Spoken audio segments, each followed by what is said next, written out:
Well, folks, we are now at the recovering from religion social media discussion for this program's video. And with me is the social media director and the person who wears so many hats in recovering from religion. You've seen her already, but here is Shanon Nebo. Shanon, welcome again. Thanks for coming and talking to us about this social media program. Thank you. Thanks for having me. I love it. So social media, that there is so much stuff out there today, so many different types. Like, why do we even need to have RfR involved with social media? What is the whole point of it? So, the whole point of social media really is to reach people. We want people to be able to find us, people who need our help. And so that's why we're on social media, so that people can find us. Also, we kind of provide a little kind of a low level of support via social media. So if it feels good to have like our kind of content showing up on their feed, that might make them feel nice, then that's something that can contribute to their just like everyday. It's a way for us to kind of answer questions. And it's also a way for people to get to know our organization a little bit and kind of Mm. understand who we are and our values. And yeah, they can go to our website, and they can see a whole lot, but social media is nuanced. It's got a lot of little details. So it's really a way for people to learn about us. And the website is somewhat static. You don't really know if there's changes necessarily made to it unless you kind of compare before and after. But the social media seems more live and more active with the stuff that you put up on it. So it kind of seems to correct me if I'm wrong, it seems to get more interest in a sense. Like, hey, there's something new here. Let's see what this is about. Yeah, absolutely. I mean, we're able to not only interact with our followers and with people who are interested in us, but we're also able to kind of interact with the environment as a whole. So we're able to interact with current events, and we're able to comment on kind of what's happening in the world and what's Mm. happening in our community. So it's definitely more interesting, I guess, or it changes, every day. So there are so many different social media platforms out there. I can imagine that it would be a nightmare trying to be on each one of them. And so, what kind of social media platforms is RFR on? All right. So we are on Facebook, of course. Um, we are on Twitter. We are on Instagram. We are now somewhat newly on TikTok, and we are on YouTube as well. G Cube? YouTube. Oh, YouTube. Oh, Sorry. YouTube, and we're on YouTube. Yes. YouTube. Yes. I, I'm getting old. My hearing, I guess, isn't that good. um, and is it just you, or are there some other volunteers who are kind of doing the social media? Because it sounds like there's much more than just putting something up. You have to kind of think about it. You have to maybe even develop the graphic or something like that. It sounds like a lot of work. Are just It you doing is. it? Yes, it is just me for right now. I would love to have help with it, but it's a very specific skill set, um, and sometimes it can be like a little bit underestimated. Um, People think, oh well, I posted my Facebook, so I could, but you have to be able to, well, first of all, I have a very deep understanding of RfR and our brand and what we're all Mm-hmm. about. So anybody who would help me would also have that kind of understand our values. Um, because we're not just putting stuff out there, we're interacting with people. Like I have to answer questions, I have to, moderate and scroll through comments. So we have to kind of have an understanding there. Um, there's, as always, dealing with trolls and the like. Um, What? Trolls on social media? That's unheard of. so it's my goal to make it look like we don't get any trolls at all. That's what I like it to look. Yeah. Um, because there are ways to handle it. Now, of course, I want people to be able to talk and interact with us, but you can always tell when people are just, making the space not safe or welcoming for Right. people. Um, So I try to make it so that things are still lively, but not harmful. Um, so there's that aspect to it. There's dealing with people. There's not getting your feelings hurt because sometimes people can be a little mean. Um, usually they're Yeah. great. Usually they're great. But yeah, you can't get snarky with people when you're managing when you're managing social media pages. So you just have to like play it cool and not take it personally. And then there's the content creation as well. Now I inadvertently have help there.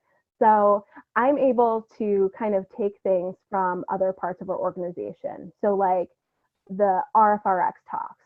So today I just did a post about that.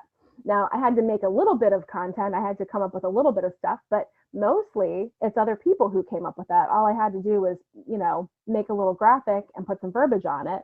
Same thing with like our blog and Mm. make a little graphic, and I'm able to kind of pull a quote from our blog. So in a way, I do have help from volunteers because there's so much cool stuff going on with our organization. It's really easy for me to just kind of pull things from what we're doing and put them on social media.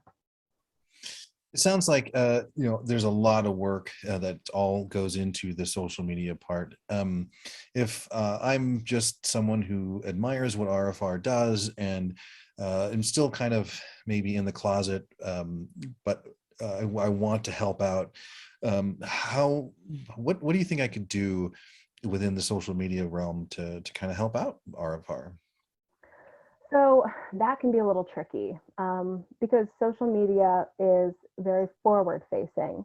And so if somebody is closeted, um, they might not even be able to like our page, even though Hmm. they want to see our content, which I totally understand.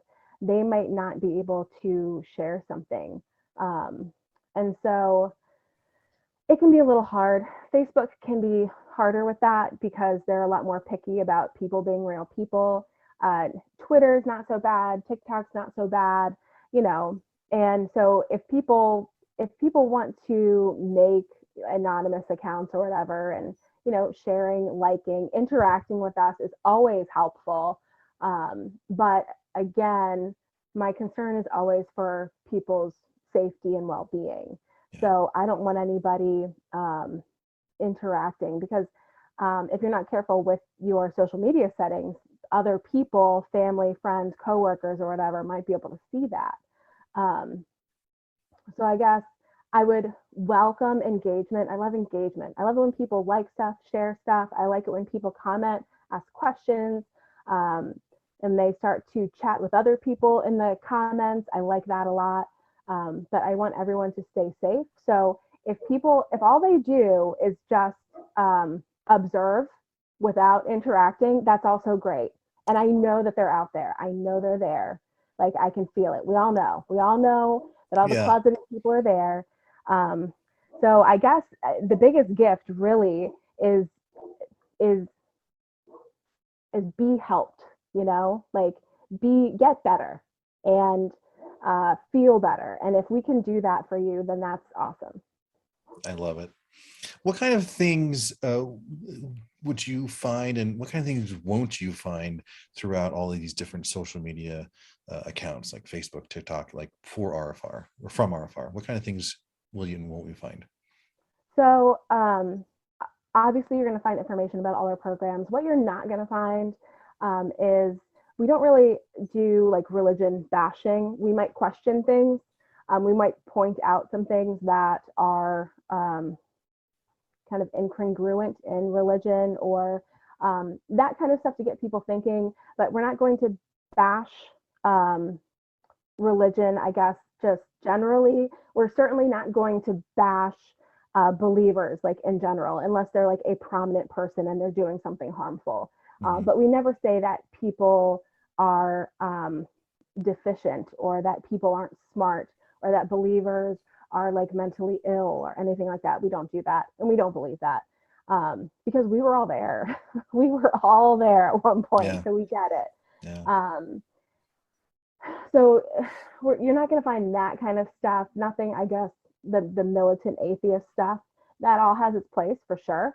but you're just not going to find it with us. And I guess we kind of touch on like some of like the political separation of church and state stuff sometimes. But our major focus is really kind of in the mental wellness and in helping people deal with these issues. That's kind of what we do. There are other people who deal with kind of the litigation side of it, the legality side of it, that kind of stuff. I really like how I see inside within all the programs of recovery from religion, the effort to make it a safe and secure landing space for folks who are doubting and transitioning out of religion. And it seems like from what you're talking about, that same philosophy is being carried forward into the social media as well. And that's, I love it. Yeah, absolutely. Because that's, for a lot of people, that's their first experience with us. And so I want that to be a good experience and representative of what we do. So yes, that's exactly what I try and do. Is there anything else that we haven't talked about that about social media and RfR that you want to include that I missed? Social media is always changing. Things are always evolving. And so we're always trying to keep up with it. So, you know, everything that I've said, of course, is not the end all be all. We're always trying to kind of keep up with the bouncing ball, as it were. So, so I guess we're always evolving. Perfect. Shanon, thank you so much for taking the time to talk to us about this. I think from the sounds of it and my own experience, social media has been an incredibly important and integral part in reaching out and letting folks know who we are from the outside. Well, folks, that's going to wrap up the social media part. Moving on, we've got something else coming up next. I'm not quite sure what the order is yet, but I tell you what, it's going to be awesome.